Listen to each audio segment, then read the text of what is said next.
Jose ஹேசல்வுட்டை பொறுத்த வரைக்கும் already இன்ஜுரியில தான் இருந்தாரு. அதனாலேயே அவரு T20 வேர்ல்ட் கப்பையே ஸ்கிப் பண்ணாரு. அது ஆஸ்திரேலியாவோட மட்டும் முடியல, IPL 2026ஐயும் தொடர்ந்து தான் வருது. ஹேசல்வுட்டை பொறுத்த வரைக்கும் ஃபர்ஸ்ட் ஃபியூ மேட்சஸ் RCBக்காக அவர் ஸ்கிப் பண்ணுவாருங்கிற மாதிரி தான் தெரிய வருது. எவ்வளவு நாளைக்குன்ட்டு எக்ஸாக்டா கேட்டீங்கன்னா குறிப்பா ஏப்ரல் 11 வரைக்கும் அவர் விளையாட மாட்டாருங்கிற மாதிரி இன்சைட் ஸ்போர்ட்ஸ்லாம் வந்திருக்கு. RCBயோட ஃபாஸ்ட் பவுலிங் அட்டாக்கே ஜோஸ் ஹேசல்வுட்டை நம்பி தான் இருக்கு. இதுதான் நிதர்சனமான உண்மையும் கூட. பிசியோட்ட இருந்து ஒரு கிளியரன்ஸ் வர வரைக்கும் RCB மேனேஜ்மெண்ட் வெயிட் பண்ணி தான் நானும் அவரு ஃபிட்னஸை கிளியர் பண்ணால் மட்டுமே RCB ஸ்குவாட்ல வந்து சேருவாரு. ஏன் ஜோஸ் ஹேசல்வுட்டுக்கு இந்த அளவுக்கு டிமாண்ட்னு பாத்துக்கிட்டீங்கன்னா 2025ல அவங்களோட மெய்டன் டைட்டில் வின் பண்றாங்க.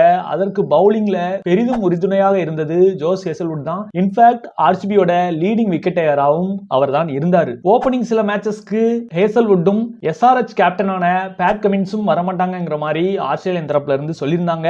இன்ஃபேக்ட் முதல் மேட்சே RCB vs SRHக்கு எதிராக தான் நடக்கிறதா பிளான் ஆயிருக்கு. ஃபைனலான்னு பார்த்துக்கிட்டோம்னா கிளியரன்ஸ் வர வரைக்கும் அவங்க கண்டிப்பா விளையாட வரமாட்டாங்க. கிளியரன்ஸ் வந்த உடனே கண்டிப்பா இந்தியாவுக்கு பறந்து வந்துருவாங்க. ஹேசல்வுட்டை பொறுத்த வரைக்கும் ஏப்ரல் 11 வரை விளையாட மாட்டாருங்கிறது தான் இப்போதைக்கான அப்டேட்.